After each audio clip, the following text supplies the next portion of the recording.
Hello everyone, welcome to channel career success. तो हालांकि जिनकी ग्रेजुएशन कंप्लीट होने वाली है, हालांकि और 2 महीना बाकी है, तो ये वीडियो उनके लिए है। और बाकी जिन्होंने ड्रॉप भी दिया था वो भी ये वीडियो देख सकते हैं। तो ये वीडियो हम 3 भाग में डिवाइड करेंगे। तो पहला है कि आपको कौन से फील्ड में जाना चाहिए और क्यों। तो दूसरा होगा अगर उस हम फील्ड को चूज़ करते हैं तो उसके बाद हमको क्या करना होगा। और तीसरा होगा उस फील्ड को चूज़ करने के लिए हमको कौन सा एग्ज़ाम देना पड़ेगा, या फिर उस फील्ड को चूज़ करने के बाद हमको कौन सा एग्ज़ाम देने पड़ेगा। तो वीडियो शुरू करते हैं। और इस वीडियो को हम ज़्यादा लंबा नहीं करेंगे, बहुत ही प्रिसाइजली, बहुत ही कंसाइजली और बहुत ही इम्पोर्टेंट टॉपिक के साथ शुरू करते हैं। तो पहला टॉपिक जो है वो हम लोग का है कि हम कौन से फील्ड को चूज़ करें और क्यों चूज़ करें। तो अगर किसी को एजुकेशन फील्ड की तरफ रहना है और साइंटिफिक फील्ड की तरफ जाना है, या फिर कुछ रिसर्च करना है, या फिर प्रोफेसर बनना है, तो आप पोस्ट ग्रेजुएशन या फिर मास्टर्स कर सकते हैं। जिस भी फील्ड में हो आप मास्टर्स कर सकते हैं। लेकिन अगर आपको जॉब की जल्दी तलाश है और आपको कम समय में जल्दी जॉब चाहिए, या फिर कुछ फाइनेंशियल प्रॉब्लम है, या फिर कुछ फैमिली प्रेशर्स है, तो आप जॉब की तरफ जा सकते हैं। क्योंकि वो आप अगर पोस्ट ग्रेजुएशन करेंगे फिर आप सोचेंगे कि नहीं मैं गवर्नमेंट जॉब की तरफ आऊँगा, तो आपका 2 साल वो वेस्ट हो जाएगा। क्योंकि गवर्नमेंट जॉब्स का एक एलिजिबिलिटी क्राइटेरिया रहता है कि उनको सिर्फ ग्रेजुएट चाहिए, उनको पोस्ट ग्रेजुएशन से कुछ मतलब नहीं है। अगर आपको हायर एजुकेशन चाहिए और उस रिसर्च फील्ड या फिर एजुकेशन ऐसा कुछ चाहिए जिसमें आपको प्रोफेसर या फिर मतलब बहुत बड़ा कुछ चाहिए, तो तब नो डाउट आप मास्टर्स के लिए जा सकते हैं। लेकिन अगर आपको कम समय में चाहिए, फाइनेंशियल प्रॉब्लम है, मैं बार बार कह रहा हूँ, आप पोस्ट ग्रेजुएशन मत कीजिए, आप जॉब की प्रिपरेशन शुरू कर दीजिए। क्योंकि अगर आप 2 साल वहाँ वेस्ट नहीं करके अगर आप 2 साल प्रिपरेशन में भी लगाएंगे तो आपको बेटर जॉब अपॉर्चुनिटीज मिलेगा और आप एक अलग मतलब और एक बेस्ट जगह में आप होंगे। ठीक है। तो दूसरा टॉपिक यह है कि हम उसके बाद करें क्या। तो आप जब अपने फील्ड को चूज़ कर लेंगे तो उसके बाद जो लोग हायर एजुकेशन यानी कि पोस्ट ग्रेजुएशन की तरफ जाना चाहते हैं, वो अपने पोस्ट ग्रेजुएशन कंप्लीट करने के बाद पीएचडी के लिए भी अप्लाई कर सकते हैं, या फिर असिस्टेंट प्रोफेसर या फिर जेआरएफ कुछ भी आप अप्लाई कर सकते हैं।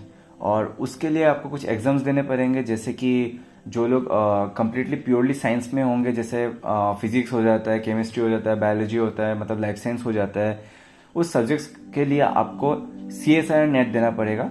और जो लोग हालांकि आर्ट्स या फिर कॉमर्स के बैकग्राउंड के होते हैं, या फिर ऐसे कुछ होते हैं, साइंस के भी होते हैं जो एक्चुअली वो थोड़ा मिक्सअप होते हैं, जैसे कि आप एंथ्रोपोलॉजी हो गया या फिर साइकोलॉजी हो गया, उस सब्जेक्ट्स को भी आप UGC नेट देना पड़ेगा आपको।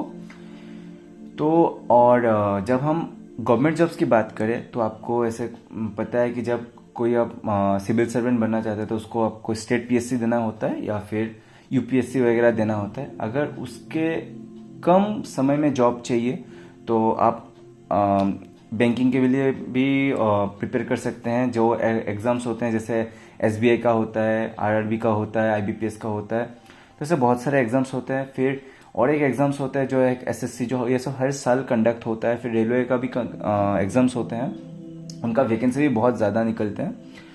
तो ये हो गया कि आप किस फील्ड में जाने के बाद आप कौन से एग्ज़ाम्स के लिए कैसे प्रिपेयर कर सकते हैं।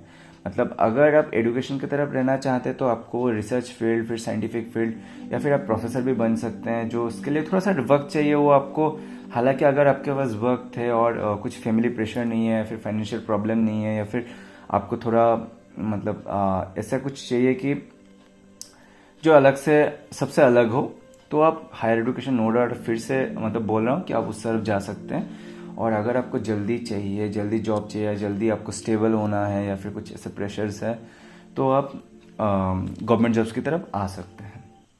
ठीक है। तो नेक्स्ट हम बात करेंगे कि उसके लिए हमको कौन से एग्जाम्स देने पड़ते हैं। तो जैसे पहले मैंने बोला कि हायर एजुकेशन यानी कि पोस्ट ग्रेजुएशन, जब आप पोस्ट ग्रेजुएशन के लिए ऑप्ट करते हैं तो उस ऑप्शन में आपको जैसे CUET PG होते हैं, तो central university common entrance test का होता है, और बाकी अलग अलग यूनिवर्सिटी का भी होता है, जैसे कैलकाटा यूनिवर्सिटी का होता है, फिर दिल्ली यूनिवर्सिटी का होता है। तो ऐसे अलग अलग यूनिवर्सिटी का भी एग्जाम्स कंडक्ट होते हैं, तो आप उसके लिए अप्लाई कर सकते हैं, या फिर अपने स्टेट का भी कुछ कुछ आपके जो होते हैं स्टेट यूनिवर्सिटीज, उनका भी आप अप्लाई कर सकते हैं। और आफ्टर योर पोस्ट ग्रेजुएशन आप पोस्ट क्या बोलते हैं PhD के लिए भी आप अप्लाई कर सकते हैं। और PhD के लिए आपको, जैसे मैंने बोला था, CSIR नेट दे सकते हैं, फिर UGC नेट भी आप दे सकते हैं, जिसको मतलब जैसे प्योर साइंस के लिए CSIR नेट और बाकी बैकग्राउंड के लिए आप UGC नेट।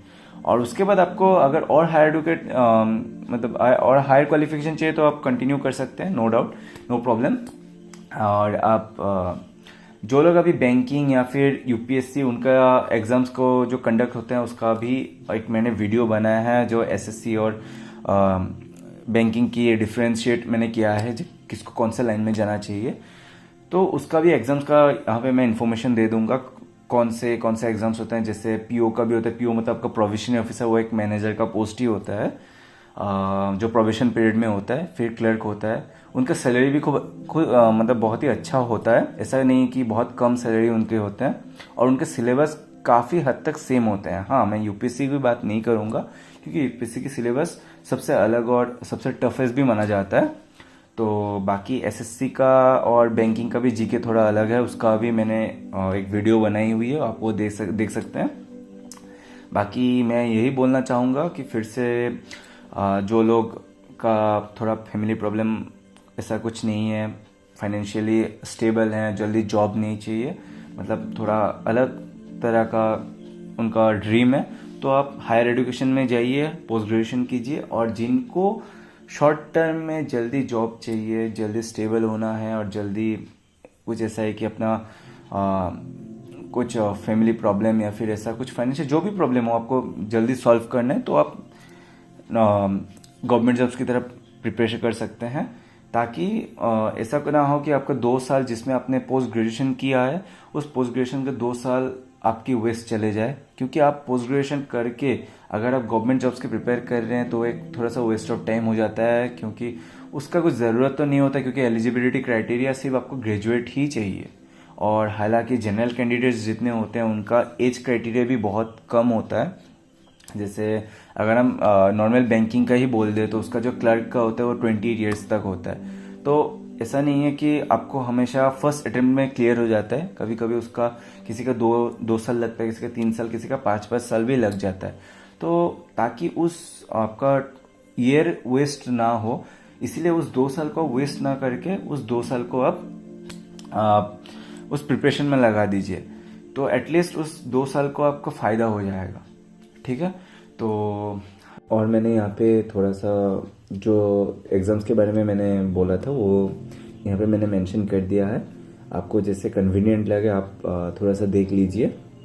बाकी मैं यही आपसे बोलना चाहता था। और आपका कोई दोस्त या फिर आपका कोई भाई बहन रिश्तेदार कोई इस कन्फ्यूजन में है तो आप उनसे भी आप शेयर कर सकते हैं, इस वीडियो को भी शेयर कर सकते हैं, आप खुद भी उनको समझा सकते हैं कि कब उनको हायर एजुकेशन की तरफ जाना चाहिए और कब उनको गवर्नमेंट जॉब्स की तरफ जाना चाहिए। तो thank you for watching, subscribe कीजिए, और अच्छे लगे तो कमेंट भी करना, और किस तरह का वीडियो चाहिए, क्योंकि सच कहूँ तो ये मेरा नया चैनल है, थोड़ा सा सपोर्ट कीजिए। Thank you.